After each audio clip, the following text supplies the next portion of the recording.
আরে জলদি করে যাই, জুমার নামাজ মিস হয়ে যাবো। আরে জীবন ভাই কই যাইতাছেন? আমি তো মসজিদে যাইতেছিলাম, তুমি কি নামাজ পড়তে মসজিদে যাবা না? ভাই আমি মাত্র মসজিদ থেকে আসলাম, মসজিদে একটু জায়গা নাই নামাজ পড়ার, মসজিদ পুরোটাই ভরা। আরে এমন হইলে তো নামাজের সময় পারে যাবো, আমরা তো নামাজ পড়তে পারবো না।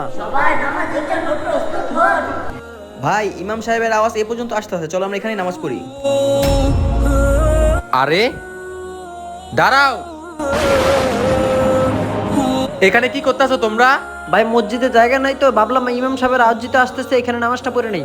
আচ্ছা ঠিক আছে, দাঁড়াও, এখানে এক পাও লড়বা না। ভাই এটা কোনো হিন্দু পাড়া, এখানে নামাজ পড়া ঠিক হইব না।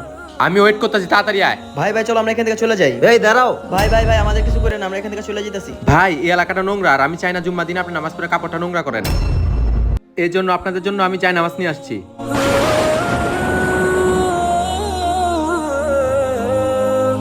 আমাদের ভিডিওটি ভালো লাগলে অবশ্যই কমেন্ট বক্সে মাশাআল্লাহ লিখবেন।